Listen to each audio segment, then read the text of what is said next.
All right. Welcome to the Justice Committee. Today we will be having the discussion on guiding principles for the Council when dealing with topics related to justice. I did dig up our statements of principle on incarceration prevention, criminal justice, and jail planning, and you can see that there, and then we can also add it as a PDF to the... Good morning, Pinky. That reminds me, I'm joined by Pinky Vargas, Council... Oh, you can sit right here. And then Councilmember Dan Hamill is stepping in for Jean Knutson, or actually for Jean, but then for Terry. Yeah. Jean was going to fill in for Terry, and then he's gone, so now it's Dan. Yeah, so we got it. So anyhow, you find one of these on your sheet. I thought this might be a good place to start with discussion as we move forward in giving the mayor some really clear guiding principles as we tackle our situation now that the ballot measure has not passed, and as we move forward in trying to work with our partners on criminal justice and incarceration prevention. So I didn't know if you had anything to start with, Kelly, before we start having a conversation. Yeah, I did have a impromptu conversation with Sheriff Elfo at the Western Economic Development lunch last week, and he had initiated with me, okay, so now what do we do? And I explained to him some of the needs that we are going to have moving forward. So I was pretty clear that I believe that we should have a criminal justice system that applied countywide, that we should look more at the what people have, crimes people have committed, not where they live, that it was very important to us that we not send our people that are what's the term? Pretrial. Oh, that's the one. That we send pretrial people, we keep them locally until they've been convicted of something, and we need a booking facility. And that he used the anecdote about the felon that they put on the bracelet and it didn't work out well for them. And I said, I'm really talking about your misdemeanors. We have over 13,000 misdemeanor beds a year. It's a year, Brian, right? 13,000 misdemeanor beds a year. And then they have, well, whatever the number was in that report, and they have 19,000. So we have similar numbers of misdemeanors, and we've been able to reduce our population for misdemeanors significantly using the home monitoring. And so I wasn't talking about felons, I was talking about misdemeanors. I know that because their responsibility is felons, that they're, of course, worried about the people who have committed felonies and what that might mean if they were out on a bracelet, etc. So I suggested that maybe since we had to deal with misdemeanors, maybe we could all deal with misdemeanors together. And then I also did suggest that some of the long-term felons may be more appropriate to not be in the county jail than people that haven't been convicted yet of a crime. So he didn't react to any of this, but I wanted to be on the record early with, if we're moving forward to talk about what we're going to do now, what's plan B, that the principles that we care about in taking care of our inmates and countywide are things that we should probably review this and make sure that we're honing in on the things that we're talking about. And I also said I thought that we should have, the conversation we just had about housing, we should have, it's the county's responsibility for the criminal justice system in general, and we should all be singing off the same page. So this is what happens when you do this in Whatcom County. This is what happens when you do that.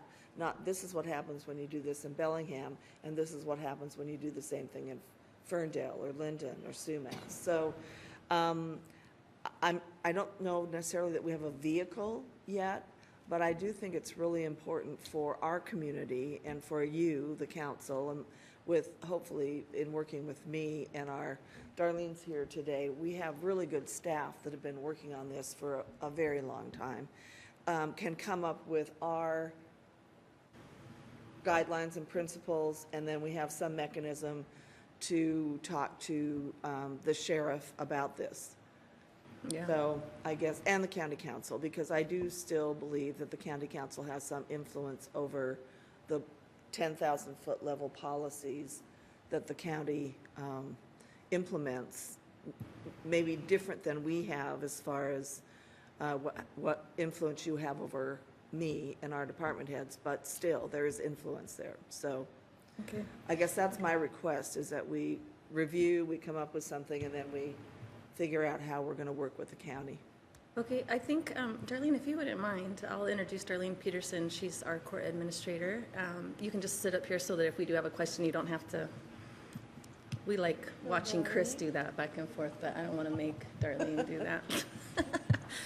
I think that's probably a really good starting point. I mean, that's one of the tenets in this, is that we agree that Whatcom County, Lummi Nation, Nooksack, all the cities basically, and all incorporated, that we should be working together on a lot of these issues. So I think that's probably a really good starting point. I know, Pinky, you had something you wanted to say? I was just curious how the jail task force committee kind of overlays with the work we're doing, with that work that's happening out there. Just kind of curious of adding that to the context. Well, one of the things that I believe is important is we don't recreate the wheel over and over and create new committees and all that. And we did have that group that was looking just at funding, whereas the Incarceration Task Force Alternatives is looking at the alternatives.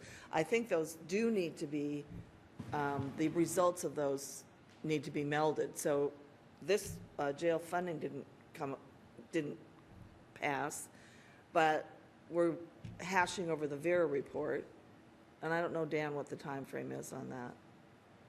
In terms of? Well, when there'll be actual recommendations, specific recommendations they'll be going to the county that actually could be used as we're looking at how we move forward. I think their contract is, it may already be over, but they were going to send a final cleaned up set of recommendations based on their findings, and then the meeting that we had less than a month ago back to the county council was my understanding. I've not received that. What about our incarceration task force, though? I think that works. Pardon me, is going to be ongoing. The capital dollars for the triage facility are still being held up at the state level. We have a few items in the behavioral health subcommittee that we're working towards. Also the Legal and Justice Committee. My understanding, not having served on that committee now for 8 months or 10 months, whatever it is that the pretrial risk assessment has gone, a version of that has gone to the judges for them to review, and then they would provide their recommendations, their observations, and send it back to that committee. That subcommittee would then bring it to the task force for a broader recommendation. So I don't know how much more in the process. I think that we still have some time in that task force. I was just thinking that we had talked a lot about the cart being before the horse, that we were talking about a size of a jail and how we paid for the jail and that before we were talking about our criminal justice system, which is the one pager that I'm thinking we should all have signed off on, and then we decide what we need to implement that criminal justice system in our community. I feel very strongly that we need to pull together those pieces, not just from the Vera report, but from a lot of the conversations and actions that the city's taken and that the county may have tried to take that inform our decision in a different way than potentially it was informed before. And I don't know if you agree with that, but yeah, no, I agree. I agree with it 100% in terms of having data to analyze, so we can then render an appropriate decision in terms of size of the jail, the type of the jail. We only have a year and a half, or almost 2 years now, of VHM data, which is fantastic. Now we can start to look at year-to-year comparisons. We didn't have that before in 2015, and then again this year when we were asked to, when voters were asked to make a decision about the jail. GRACE is not, the ground level response and coordinated engagement is not taken off yet. It's still in the process of getting off the deck. That I believe will have significant impacts on the criminal justice system and the pretrial risk assessment. Can you imagine if this community decides that it in most cases does not want to have cash bail, And instead, it's based on the risk of the person who is alleged to have committed an offense. If we decide to do that as a community, there would be a huge impact in terms of the numbers of people that would go into the jail facility. That has not taken off yet. So we have yet to assess these programs because they're not in operations yet. So I agree that the cart needs to be behind the horse in this case, so we can assess and properly determine what the course of action will be. And I think it's important that we look at the timing, because as we all know, things can get a life of their own and they can drag out, because a lot of the decisions that are going to have to be made in this arena, as with a lot of other things that you deal with, are very difficult and very controversial. And there's a lot of disagreement about what they should be. So maybe we could, on the task force, we could figure out how to kind of make the what do you call that? The checklist of things that we want to have. Prioritize? Huh? Prioritize? Like, Well, prioritize, but it's like what you do when you're building your house and you have your little check sheet that says, what's that? There's a name for it. Punch list. Oh, thank you, Michael. There's a punch list that we could have in our task force so that we know we can prioritize and focus on decisions that need to be made before we start talking about this. And then, Pinky, I don't know if the makeup of that oversight committee is something they're still committed to do. If they were, that would also be a good mechanism to use, even though the jail initiative failed. At least we had put together a group of people, a broad group of people, to really look at it. Yeah, I'm going to jump in a little bit just so that we can try to stay focused and make sure we get through at least this sheet. And I do know that each of the council members might have some things they want to add to our guiding principles. I think the first one is the most important. Do we agree that we want to continue moving forward as a group, as an entire county, with all unincorporated, incorporated, and tribes moving forward, committed to criminal justice reform and utilizing our services all together? I think that's a great place to start. I mean, as long as we're still there, that gives the mayor great direction on how to move forward in conversations. But if we're no longer there, if we're feeling like maybe our values are off, maybe we need a restatement of values and commitments in moving forward, or if we just blanketly believe we need to move forward together. So I'd like to start with that conversation, maybe get that off the table, and then continue down the list. Where'd this come from?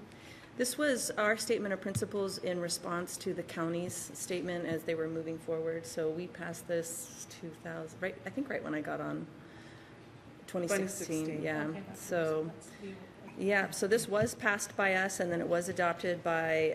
I know the county. I'm not sure if it was passed by the small cities. I would imagine so. So with that, any strong feelings, Dan or Pinky, on moving forward as trying a unit? Dan?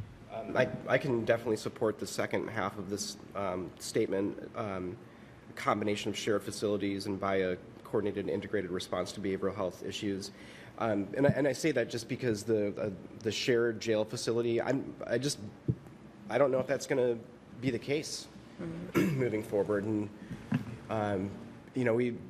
when Vera presented, one of the things that they had talked about was in police station booking process.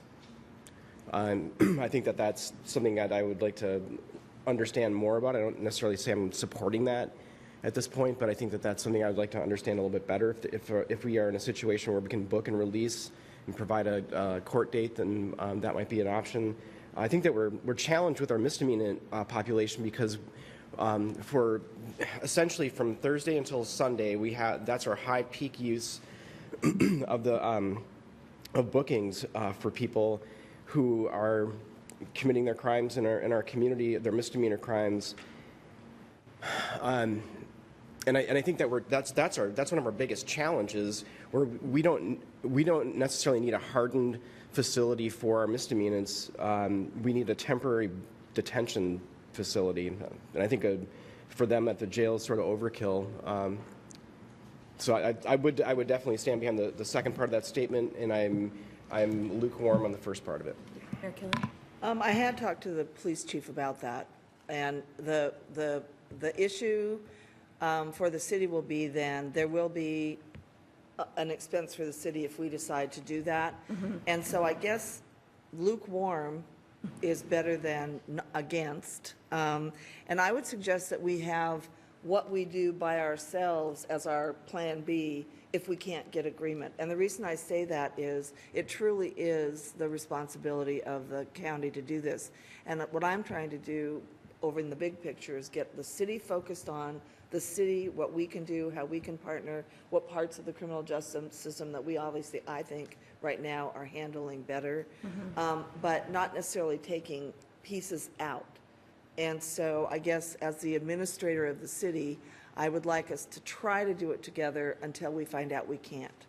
And I think there's big motivation now to look at it fresh. Yeah, and I would say, I'm going to just jump in and then I'll go over to Pinky, is that for me, absolutely, as long as we still have those common shared values, and I think that's where we kept running into, yes, we all believe that pretrial should be treated equal no matter where you're arrested, but then when it would come to utilizing the jail, we weren't being treated equal. So I think those value statements and coming from the county electeds, the county council, of course, as well from administration, but needing to know that we do feel strong on certain values, and I think that's where if we can get these basic guiding principles, and I'm sure that we can tick a lot of these off and just get real focused on what we believe and get some common understanding, that it'll be a little bit easier, I would assume, for you as you move forward. Pinky?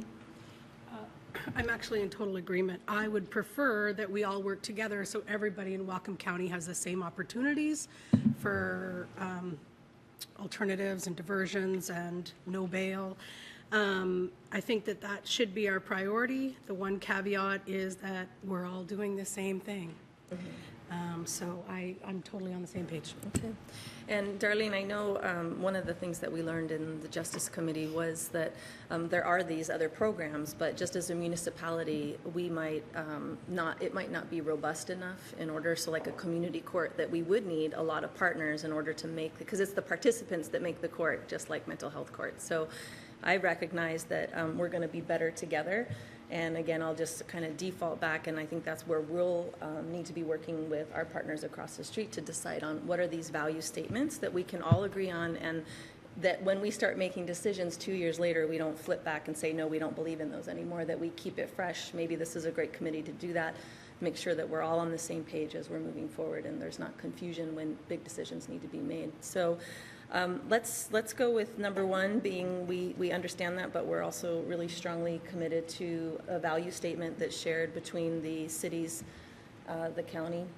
Does that seem fair for both of you? And we can partner on that with our partners across the street. I think number two is like a no-brainer for me, although I don't know if anybody has anything they want to add in there. The following are inextricably linked to responsibility stewardship of public funds, ensuring public safety, and providing adequate countywide behavioral health services. And we don't have to, I think, sit and try to wordsmith these right now. It's just in general, and then we can work together and maybe bring something back to this committee. And Darlene, if you're seeing anything too, I mean, as we move forward, that's going to be really important from a municipal standpoint and the courts, then please let us know if we should be adding anything in there. Let's see.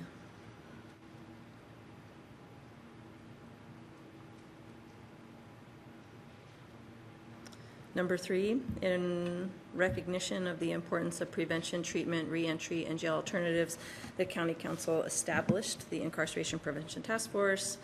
That task force is specific recommendations should influence the direction of future crisis triage facility or jail facility, pre-booking, pre-trial diversion. And this one for me is extremely important.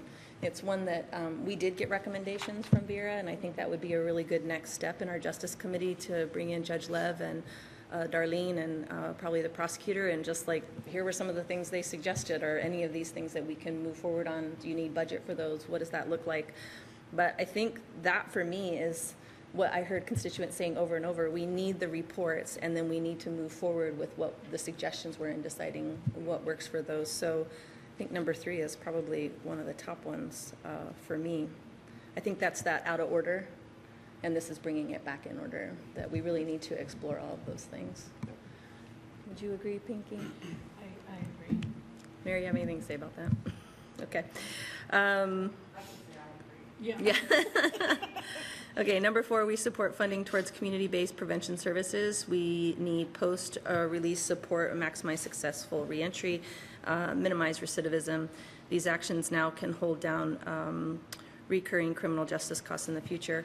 And I think as we go through these, the way I'm looking at this, and I'd like to sit down, maybe, I'm not quite sure which staff, but I think as we go through this, we're going to see common themes, and that's what I started to pull out this weekend was teamwork and equality, restorative justice and evidence-based practices. I mean, I think that once we really get through this, we don't have to have a document that's so wordy, but we could just have, like, the data collection. I know, Pinky, for you, supportive data, shared data sources, making sure that our datas integrate really well with each other. Those are things that we could say we definitely support. So I think once we get through this, I might be able to kind of cut it and work with staff a little bit and then bring it back to us. So if you do see any common themes like that, please write them down and make sure that I get them. I think number 5 was really to look at it and come back, because it was, I think, what a lot of us understood that we needed to move forward with, and the VERA report seemed to suggest that we support construction and operation of an enlarged triage facility, implementation of criminal justice process reforms, and creation of relevant behavioral-based programs regardless of the outcome of the jail. So we could probably, regardless, needs to come off. But again, I think this comes back to one of those themes of really trying to take what the incarceration task force brings back and then looking at the VERA report and really making priorities, but then maybe a punch list. I'm not really sure what that is exactly yet, but I'm going to look it up later, Mayor. Number 6, City of Bellingham departments will provide data to decision-making and public, including relevant demographics, statistical, and jail usage information. The Bellingham City Council endorses Whatcom County Resolution 2015-042, calling for spreadsheet models for jail utilization, jail financing, and jail size to be made available to the public for examination and incorporated into the decision-making. I think for me, I looked at this theme as transparency and access and updated information. Can I ask where we are on this? We still don't have any data that is shared with us. Darlene, do you have any data sharing? Are we to the I'm point like, where we're still not getting any data, so how do we? Yeah, if you call up tomorrow and ask for specific data on any people that we might have in the jail, are you getting better access to data now, or? No, Okay. but I have Don't taken, sugarcoat it, Darlene. I've taken the resources that they provide, and I do a daily check of where we're at. Okay. And I keep my own records for the city of Bellingham. I also keep records of all the bookings of every jurisdiction, and I've done so for quite a while, and I have all that information. If I had some help into how to present it, that might be good. But unfortunately, it's all City of Bellingham, and I don't really have a handle on what's happening with the other jurisdictions. I know that the district court, as someone brought up earlier, with misdemeanors, has a higher percentage of misdemeanors than we do, and at this point, they're all using the jail. That's the only alternative that they really have. And so, but as far as finances, you know, I think I've come before the council and given you stats on what we've saved, what it would have cost if they'd been in jail. We know the cost of EHM. Our court reviews the bills, and all of those bills go out of the police department, so they're being paid. We don't really have a great idea of what we're spending for staff hours to keep all this going and calculate, but we're really at a point where that's probably for us the next thing that we need to consider is somebody that can come in, that can help compile all this, that can really see what we're doing. I believe we'll see from the police department budget the decline that we're spending in the jail. Yeah. And I think that the increase that we're spending in Yakima and in EHD will be far less than what we would be spending if we were in the jail. But it would be really nice to focus on being able to organize the information that we do have. Kinky, and then Dan. So Darlene, no information is coming from the county side. You're just gathering this information yourself? Correct. So this particular statement about us sharing statistical and usage data has not moved. No, we have no access to what they call their Spillman resource, though we've asked for it. I have no one in my office can use that. In the past, when they had their old jail model that was kind of a dinosaur, we were granted privilege to that. And so our clerks could use that. We could find out when people got out of jail, when they were in. We have no such access. And in fact, with the new Spillman system, it has given us more of a handicap because, number one, we don't have access, and number two, the information that they were regularly sending us from the old data system has not been readily available in their new Spillman system. So we are finding ourselves having to constantly request reports of people that have completed jail that are outside of our system. And so that would be a real promising idea to follow up on. So it's If something we we would could prioritize. really use some kind of common way of communication with the data, I think it would give us a much better idea. And I think when you talk of transparency, it would also give our constituents a much better idea if it was readily available to everybody and not just controlled by the sheriff's office. So I know I always bring this up, but I think it's because it's so fundamentally important is that we have no metrics and we have no data of what's happening in that jail. And out of all the things, I think that is one thing that will, yes, transparency, but really I think it's like, it is where all the information is. And I think out of all the things, I would like to see us figure out a priority that the county agrees to share their information. And I don't know if that means that you guys have authorization to log into their system, Privileges. or if we have like a shared FTE that is compiling all this information. I don't know what it is, but I feel like that is a priority, and it's been our stickler for years. And Dan? Oh, Mayor Kelly We first. we are just so lucky to have Darlene. Yes. Partially because she's worked in both systems, so she understands how they work.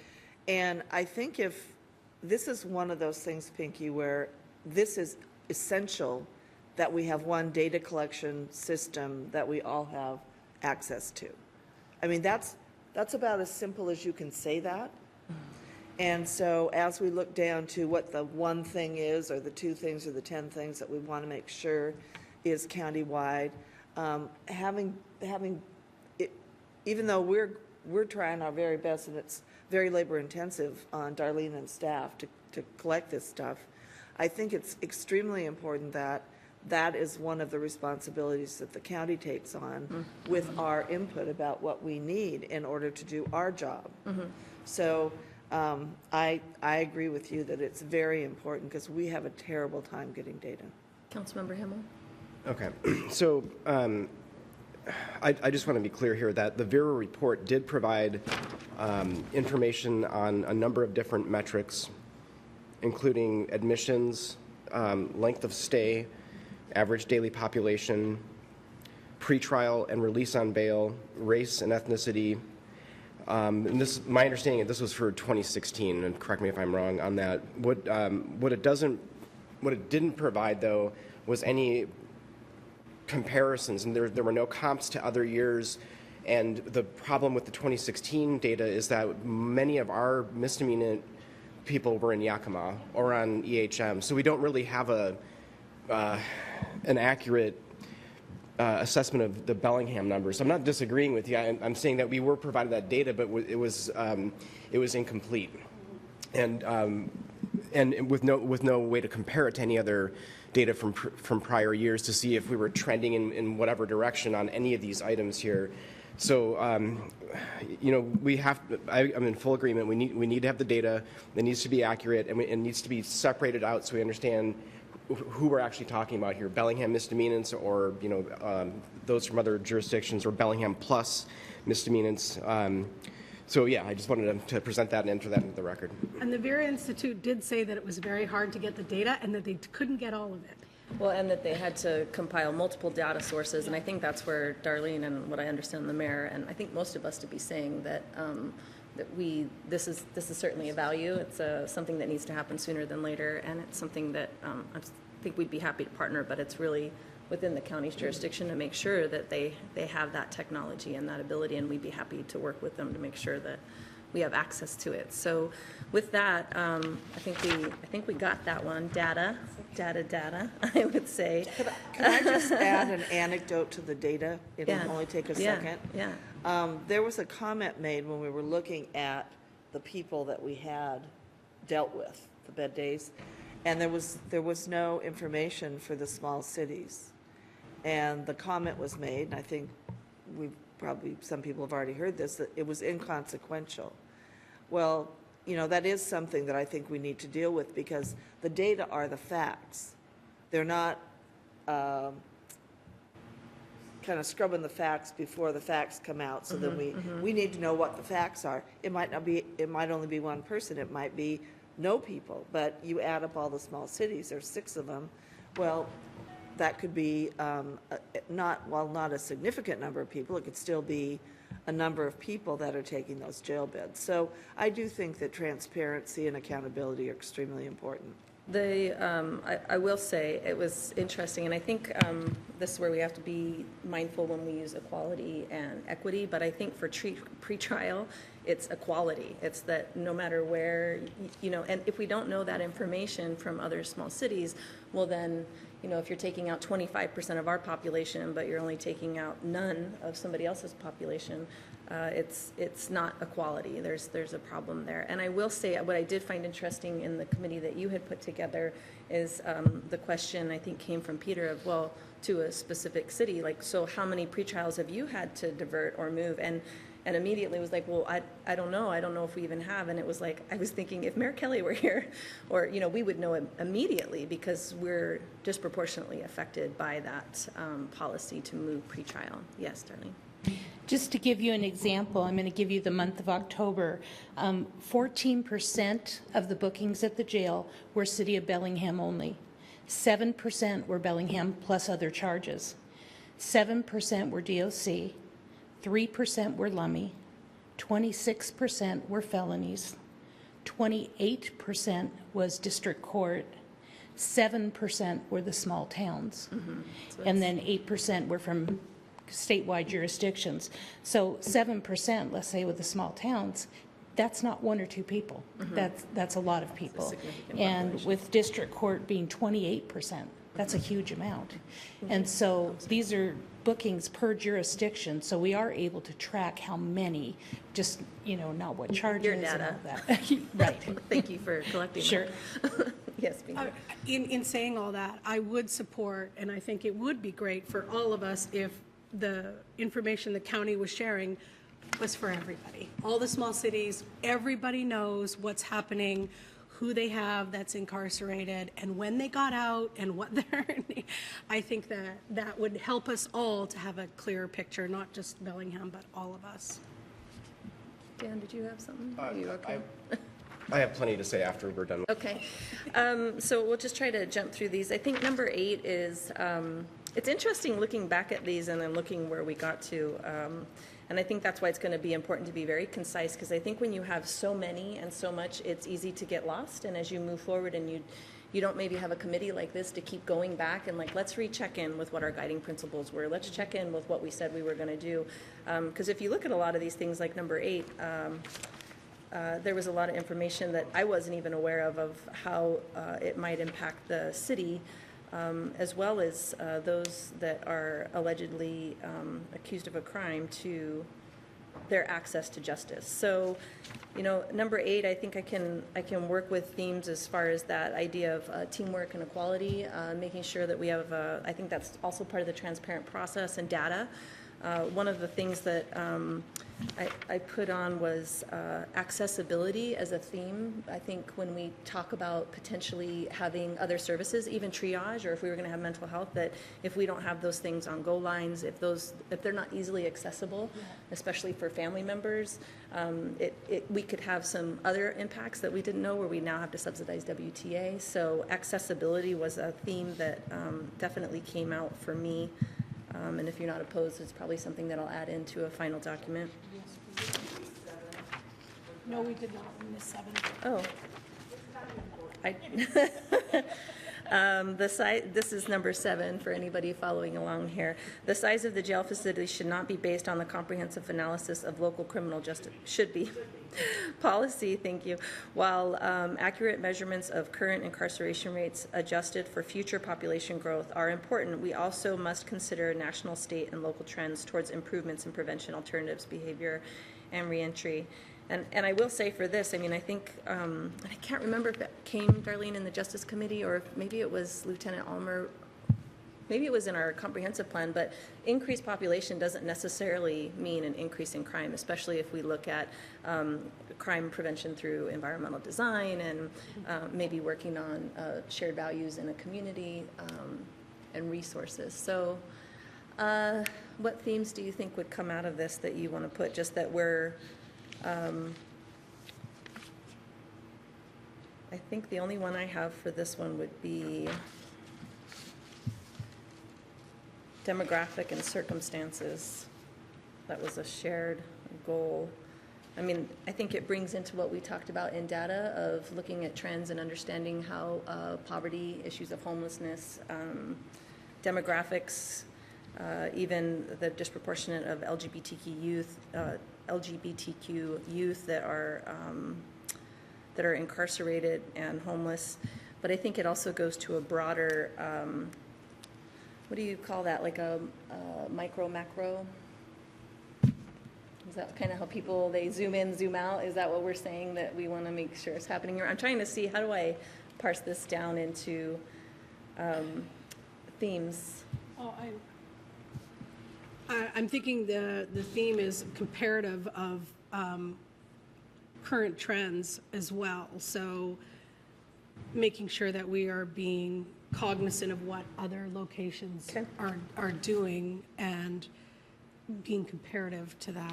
So I think that comes back to not only data, so not only knowing what we have, what our community's doing in the full county, also what our state and national. So that all really comes into data and making sure we have access to data and that we're bringing forward the right kinds of data. And then, yeah, I think it might come back to shared community goals, but if there's nothing further on this one, I don't think you can do any of this without data and then understanding what's actually happening in your own community and then broader, would you say?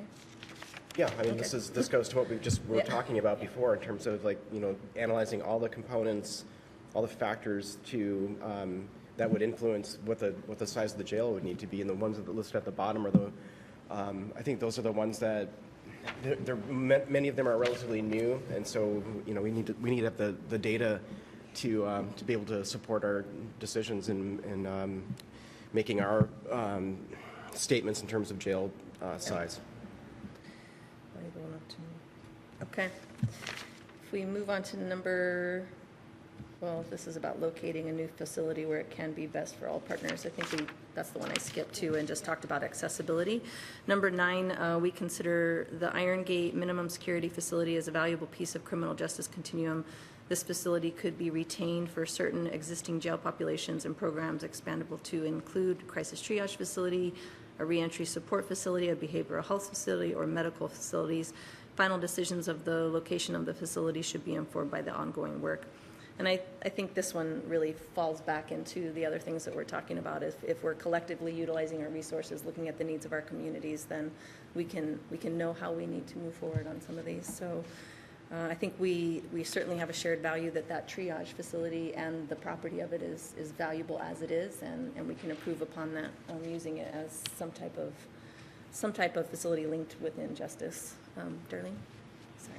One theme that I keep seeing in each of these has been we have down reentry support. And that's one thing that we've lost by sending our defendants to Yakima. The jail has one person, her name is Allison, and she works with people when they get out of jail facility to help them re-enter back into society. With Yakima, we have none of that. We don't have access to that. It's only for the people who are in the jail, and that's a county-supported position. So as we're looking, I noticed that reentry support has been in a couple of these. That probably is something that we really need to take note of and maybe look at how we can help with supporting those that get out of jail in a better reentry so that they don't end up turning around and going back. Yeah, and that's actually one of the themes I have on my theme thing, so thank you for pointing that out. Focus on reentry, basically establish a system and community supervision and reentry with comprehensive collaborative services. So I think that is extremely important, and we've seen that within some of the activist groups that have come forward asking for criminal justice reform, that reentry piece is extremely invaluable and important for community members, because I think that's where we keep coming back to, and that might be a shared value. That larger statement is that these are our community members. And yes, some people come from out of town and they get in trouble and they end up in the jail, but predominantly we're talking about our community members and how we want to see them reentering society. Thank you for pointing that out. Dan? Just briefly, I don't want to drill into this too much, but I would like to understand a little bit better about those who recidivize, and if that's a verb, who commit crimes over and over again and then end up just being in the system over and over. I would want to understand what that number looks like, because those are the familiar faces that the GRACE program will be dealing with, and I just want to have some data along those lines. And I don't know who compiles that, but I would want that as part of our discussion here. Is that helpful? Do you need to clarify it all, Darlene? Well, at one time, Ryan Anderson and we worked on a report that we had the AOC run for us. That's the Administrative Office of the Courts, trying to figure out low-level, consistent offenders that kept reoffending over time. And we came up with a list of about 50. And they were known in law enforcement, known in mental health organizations, and around the community. It takes a little bit of all of us working together to come up with that list, but that's certainly something that we can do. If we identify what we're looking for, we can look for those trends.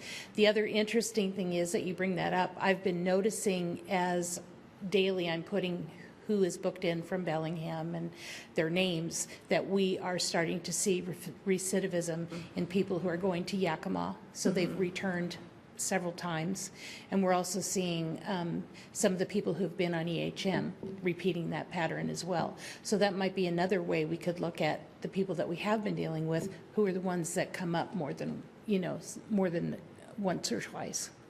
And that would be following with Vera's recommendation to really make sure that when you're selecting GRACE participants, that certainly there are people that are very high impact on other systems, but very specific to the criminal justice system. Did you have a follow-up before? Yeah, briefly. Sorry, I just want to make sure this gets in here. So what's not in here is any connection with social service provision. So we can say a re-entry support facility, a behavioral health facility, or medical facility, or triage, but what we're not doing is we're not connecting the dots with our social service provider community. And I know anecdotally of more than one case where a person was admitted back into society and was picked up by our local police and then brought into jail. And this person was released from a behavioral health hospital down south, and it was just a failure of the system to connect the dots for this individual, who ended up, thank goodness, getting housing and the supports that he needs, and is now housed and no longer is committing, to my knowledge, committing crimes. But that was a system failure. That wasn't that individual's failure. That was a failure of the system to connect the dots. We are so siloed and isolated in our criminal justice system that needs, the walls need to come down on that piece. And I don't know how to articulate that within this, but anyway, that's my perspective. Yeah, I think that just really quick comes into whole person and community justice, which is another theme that I had thought of here. So I took all these from different people on the internet, so I want to thank Google and all that I did in the last week. But and that really comes back to, they talk about, there's some specific things you can drill down into. I don't think that's probably for us to do, but we can set some themes of what we'd like to. And I think adding to number 3, we put behavioral health programming. That's programming, but I think that, yeah, recognizing the social services, that will also come in, and it's going to be that transparent. And it's going to be part of data, but it will also be part of budgeting. And it's that, like right now when Darlene was saying, we're not quite sure how much time and energy we are putting into things, and we need to know very clearly what we're doing so that we can stop siloing that. And I think what Mayor Kelly's been trying to do, watching the consolidated plan process and other things, is like, we're better together. Let's start mingling these and trying to figure out if we can together make the system work better. Because there's a lot of money going into the system. I mean, there's no doubt we're going to spend a ton of money on social services and criminal justice, but it's how we spend that money, I think, it behooves us. Pinky? I have a question. I'm referring to number 9, in regards to how much influence we actually have at that triage center. Because we're saying all these things, but do we have any influence there at all? No. Mayor Kelly? Never say never. Yes. I'm just asking, Yeah, because so it's, I think we're looking at a system now that is segmented. And what we want is a system that is integrated. So whether it's with the social services, the triage center, the reentry, we'll go through everything. That's the point, and I guess I'll emphasize it again, that's the point that we're at right now, where we can go this way or we can go that way. We don't want to go necessarily the way we've been going. Yeah. So, so I think it's very important that we work on the elements and then get cooperation from all levels of government and all, especially within Whatcom County, but outside Whatcom County when we talk about state and federal, and say, this is our plan.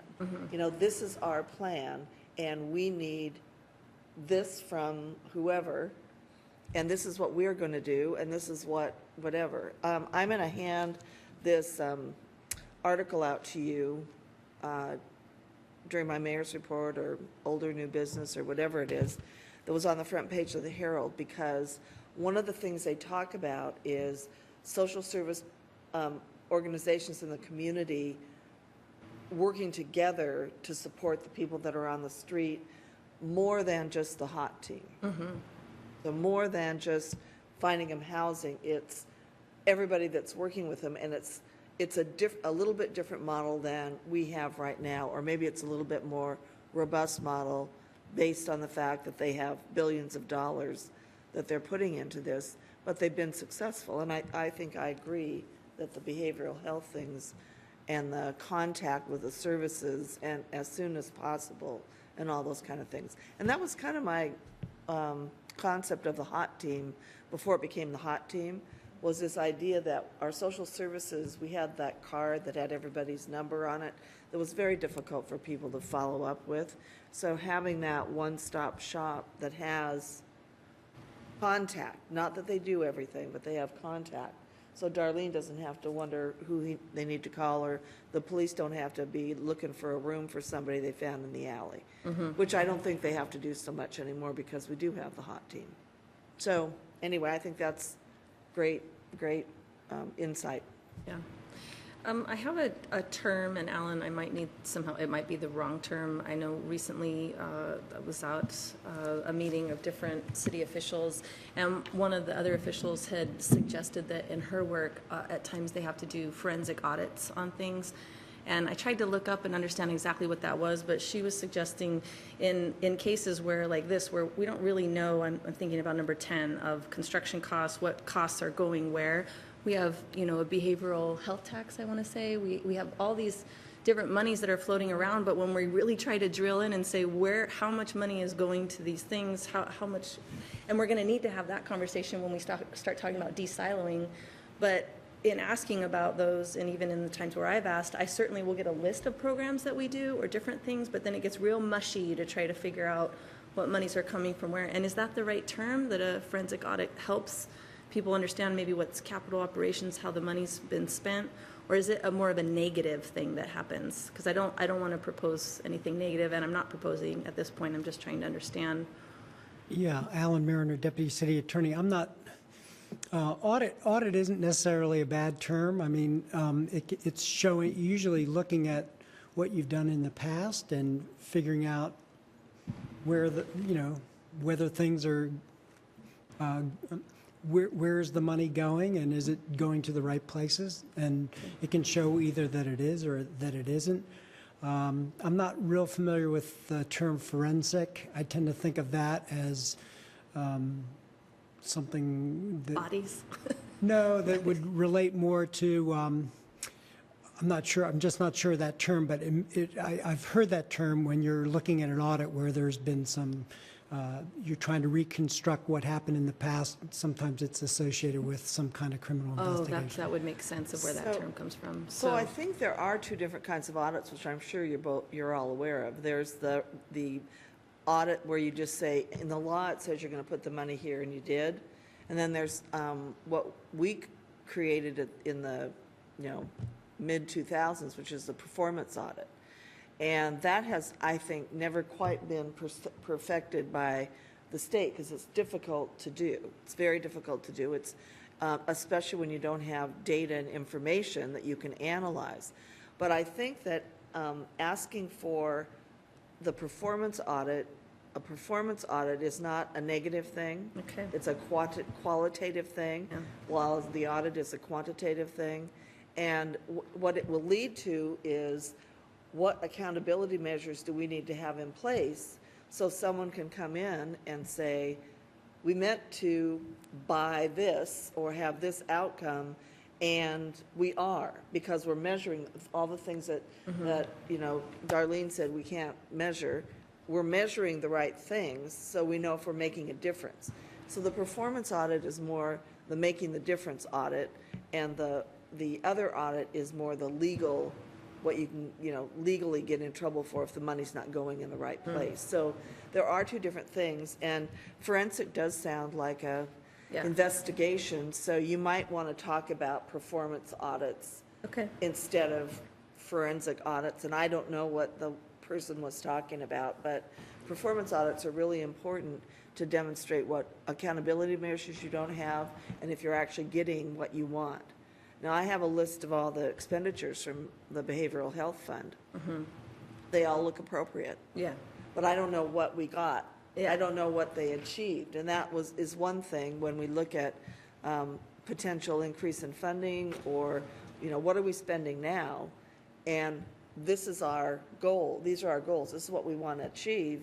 How do we use the money we have first, and then what other money might we need? So I don't think we have to worry so much about that accountability before we know what we're Exactly. asking for. Yeah, I was thinking about that in reviewing the consolidated plan goals. And although it's really meaty, you really can see, what did we set out to do? Where did the money go? And then what did we get out of it related to our goals? And you might have to sit and really dig into it for a little bit, but you can find it. And it's really easy to find as far as housing and our monies that are coming for housing. And I was thinking for behavioral health, all of these things, it would be very interesting to see. And I like that approach of, an audit of what we currently have, and then how do we use that to meet the goals? And those goals will hopefully come out with some shared values. Pinky? I think I'm pretty clear what we're spending. What I'm curious about is what the county's spending.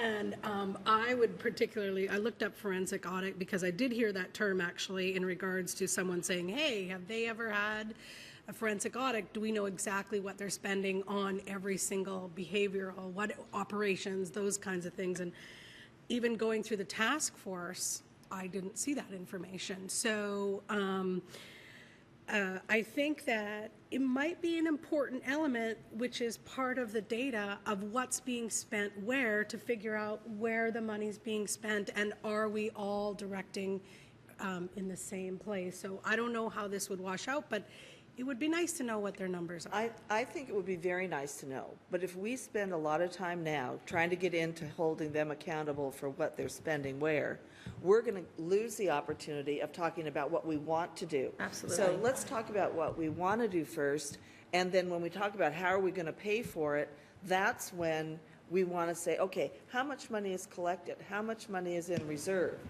How much money are we spending on personnel, on blah, blah, blah, whatever it is. We can get to that point so that we know what's available. And the same thing for us with our housing levy or our general fund we put in, or whatever it is. I think we are very generous with our general fund, with our social services. Now, it's never enough, and people don't necessarily think we're generous, but relatively speaking, we use general fund to pay for things, whereas other institutions potentially use dedicated funds only. So we have behavioral health funds, we have 10th of a percent for jail, which, Yeah. and then we have this, and it isn't necessarily supported with the general fund donations. So there's a lot of resources that get spent in this community. Yeah. But we don't have what you've been talking about, the accountability, the consolidated plan for the county about how to move forward, that kind of thing. Yeah, I will say, one, for any that are viewing, this process of what you're watching is something that we started with in the planning committee of actually having on film this really difficult conversations that sometimes we might have still that are noticed, but maybe they're in a different room, not as accessible. And so I think it can be difficult because we start thinking about things, and I'd say as constituents try to listen to the whole conversation and see where we get to at the end, because sometimes we might veer off a little bit and then pull ourselves back. And I think like with the audit is a really great example. And I really want to hold true to one of the things that I've been inspired by you, Mayor Kelly, and your leadership is much like Greg Baker, the superintendent for schools, of one schoolhouse for schools. Even though you're the administrative person for Bellingham, you constantly talking about we need to look at the whole county, we need to be partnering, we need to be working together. And I think any direction that we go in, it really needs to be about that healing, because there has been some damage done in the past, maybe not under any of our administration, but in a previous. And as we move forward and we start talking about things, it's about building that trust, because I think one of my favorite quotes is change moves at the speed of trust. And sometimes when we're not trusting each other, or there's some confusion on how centric we're being, Bellingham centric, whatever else.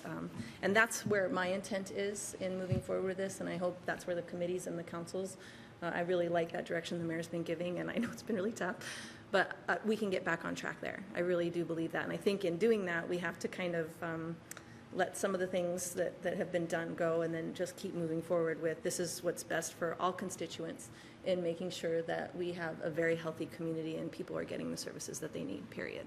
And there's a difference between being a part of a whole and having influence and impact and expecting accountability, and just saying, go forth and do it, it's your job. Yeah. In case anybody's interested, I'm not on the go forth and do it, it's your job, because Bellingham is the largest city. We pay a significant amount of resources of our residents into the county budget, which is fair. They do a lot of things for us. And we have a lot of people that are going to be impacted by decisions they make.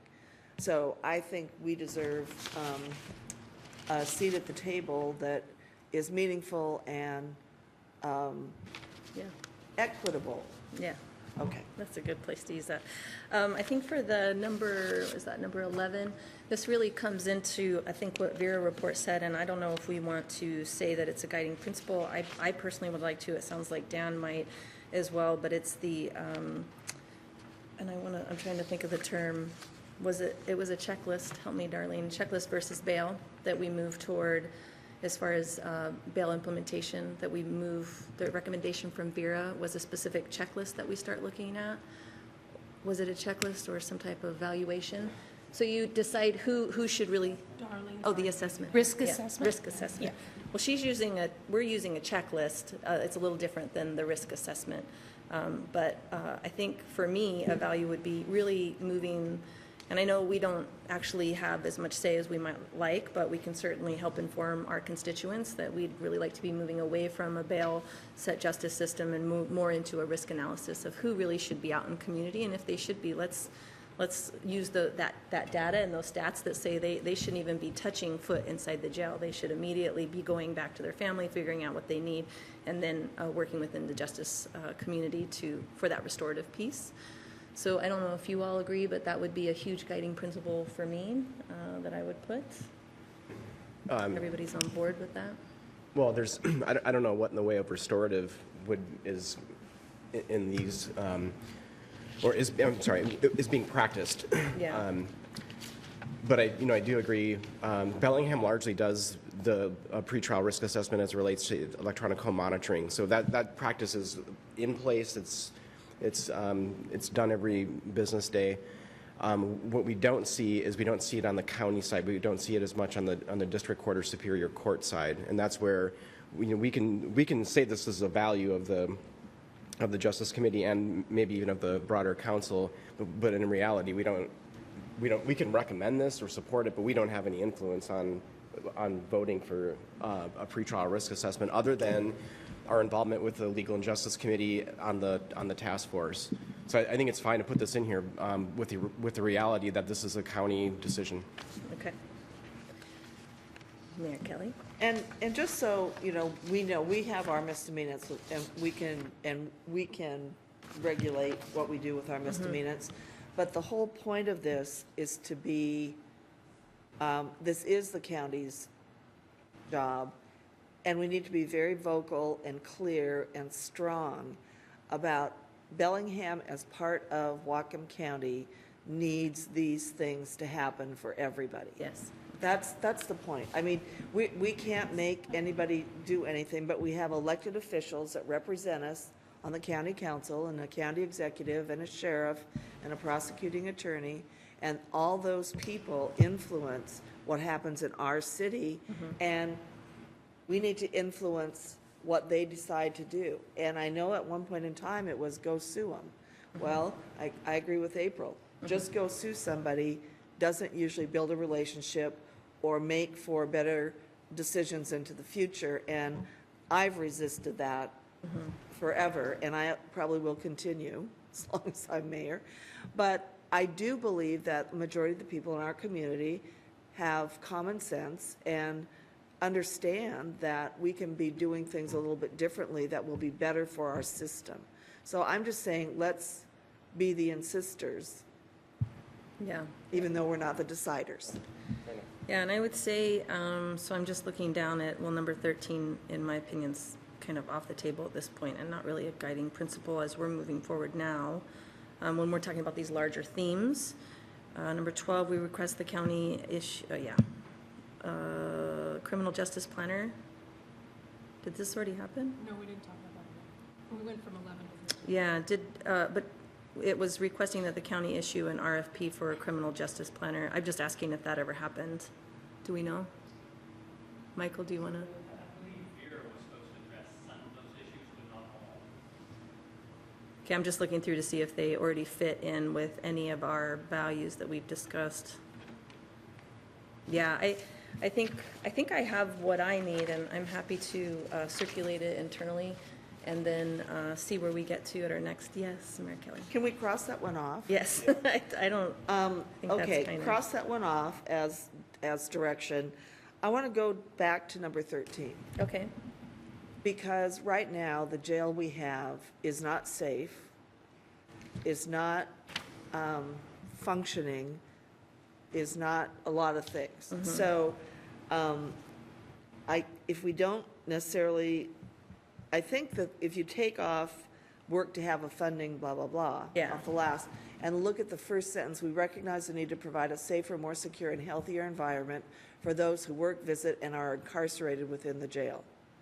I don't think we should take that off, because that basically, when you get right down to it, was one important piece of the whole criminal justice system. So I would like you to give me that direction. Okay. Still, okay. okay. That sounds fine. I was thinking that was under the theme. I think when I was saying we already have a theme for that, it was under that healthy communities. And so. Well, this is pretty specific, and yeah. I think it helps us to look at proposals that are coming forward. Okay. And then the thing that Brian reminded me about, and I said it but in a different way, was fairly soon we're going to be dealing with who's in the jail and who's not in the jail. And so I would like to formulate a recommendation talking about uniform reductions in the jail. Yep. To me, it's everybody, is treated the same regardless of where they live, based on what they did, not where they live. Yeah. But this is a little bit more eminent and a little bit more specific, that we all need to be looking at how because we've heard, Brian can speak to this a little more, or Darlene, we've heard that now that this has failed, and we have to look at what we're going to do to keep the jail, make the jail safe or whatever, that there'll be further reductions. And we want to make sure that the reductions make sense for everybody. So I don't know if you agree, you can give me direction about that. Well, I agree. I think it's going to be tough because I feel like we had a contract in place until, are we back up for contract in 2018? So you are going to be needing, June, not till June, so we have some time, but we're would like to get this done before the end of the year. We'd like to get the discussion going sooner rather than later, because if we wait, we'll be left with a crisis in June, and we won't have had an opportunity to have that discussion. Yeah, and so I would just encourage, of course, our council to be talking to our partners across the street and to seeing maybe what shared value statement, they might be willing to come out with as well. So we can at least let our community know that we're on this path wanting to go together. And then I would say let's go ahead and have a Justice Committee meeting. Looks like we usually need about an hour although it might be shorter next time in our next meeting. And go over, well, hopefully I'll have some type of draft. Maybe I'll work with a couple different staff members to figure out what that'll look like. We can discuss that, have direction for you, and be able to take it to the full council. And if needed, that would leave us one more meeting if the council wanted to delve into it a little bit more. And I think I can't encourage you more to talk to your peers. I think it's very important that you elected officials are on the same page. Yeah. Okay, so just from where I sit, my perspective, this is about a 10,000-foot perspective, and I'd like to take us to a 30,000-foot perspective. And I want to thank the chair for inviting me to this committee. I don't serve on this committee, but I do have opinions on criminal justice. I think that there are 4 other things that need to be at least examined. Number 1, victim harm reduction. That should be the first and foremost thing out of the gate that we talk about. We need a safe community. No person should be the victim of any crime in Bellingham. With the reality of getting to a functional zero for crime seems unlikely, this committee could commit to embracing a lens of reducing harm to victims via its policies and guidance to staff. Number 2, system cost savings. Our public safety systems consume the lion's share of discretionary dollars that are collected through taxes paid by the public. This committee could prioritize a goal of reducing costs borne by taxpayers by guiding staff and creating policy and support programs like electronic home monitoring and the GRACE program, the ground level response and coordinated engagement. Number 3, transforming the lives of individuals and families that are justice involved. This committee could prioritize a long view of individuals who commit crimes in our community and adopt policy that goes well beyond the limited measures that are currently being examined by the county's Incarceration Prevention and Reduction Task Force. Transforming lives could mean supporting systems and programs that don't exist within the criminal justice system, such as early childhood interventions, access to education and employment, as well as supporting evidence-based intervention and treatment models for those that are currently in the system. And number 4, equity around race and class in the criminal justice system. Right now, 80% of Whatcom County's population is white, but only 66.3% of 5-year-olds are identified as white. Our community becomes, as our community becomes more diversified, policies reflecting equity in the criminal justice system should be prioritized. Additionally, people in poverty are overrepresented in our jail, according to the Vera report. Equity for people living in poverty should be a priority for the Justice Committee. Those are my opinions. Will you forward those to me, please? Yes, I will. Yeah, I think they fit under some of the themes, but I think it'd be good to have some of that wording. Nikki, any last statements? I do. So there's 3 things that I was thinking about in regards to all of this and us moving forward now that the jail proposal failed. And it's one thing to go and talk to our counterparts across the county, but I also think that we need to be on the same page. So we're not all asking for different things. So I'd like to figure out a way that we can have a suggestion on moving forward together. Now, whether that's the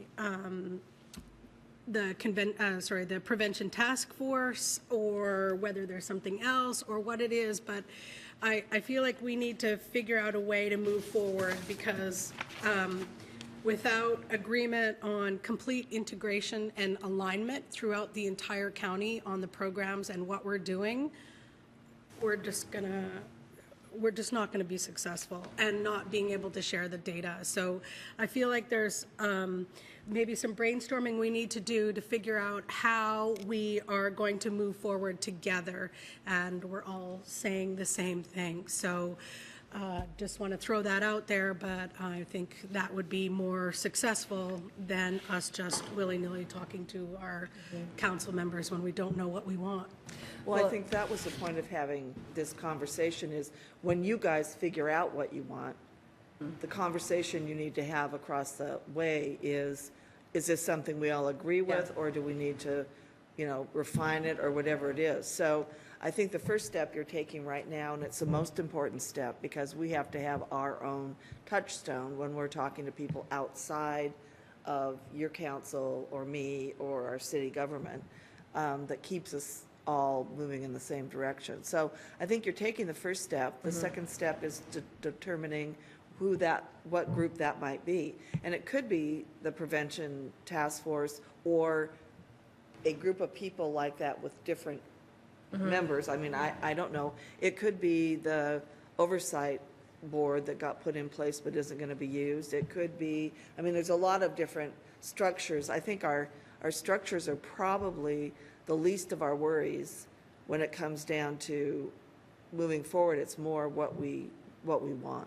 And you're all doing a very good job of raising the issues that are important to you that get included in that discussion. Yeah, and I think these will, what I would like, prior to us deciding exactly what those will be and what our suggestion for the full council is, engaging in those conversations now, because we might be using some languages, and when we talk to our partners across the street, they might be saying the same thing but in a different way, so we can make sure that our messages are coming together, but also that shared value statement, what is that going to be that we as a community, incorporated or not, are all moving forward with. So I think that that's going to be extremely crucial. With that, I was trying to think of one last thing I wanted to say, and it's escaping me right at this moment. I think we said we'd go ahead and meet again.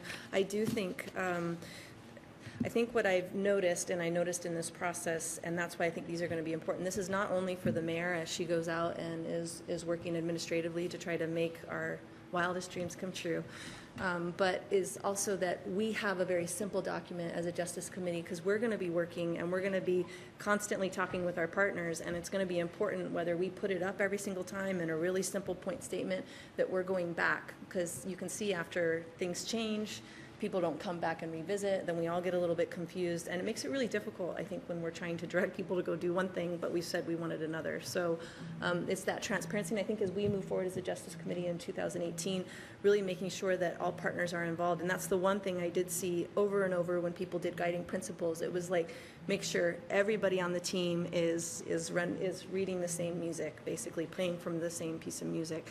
And I think that's where I did want to compliment. I know the mayor extended a compliment to you, Darlene, but one thing I know about you and what a lot of these things said to be true is make sure that all employees that are going forward in this mission deeply believe in the mission, are educated for it, and I can say, in working with you personally and watching the way that you conduct yourself, that you do believe in justice, and you really believe in making sure that our community members get what they need, and you fight for it all the time, like doing all that data and trying to find new ways. So you're providing an excellent example as we move forward with all of our employees, making sure that we're all on the same page and working toward the same thing. So thank you for doing that every day of your life and extending that into us. I know you do. I know you work really, really hard, and I just don't think that you get sung enough praise in our community, because you're just invaluable to us. So I think here. With that, I will bring this committee to an end, and I'll see you next month.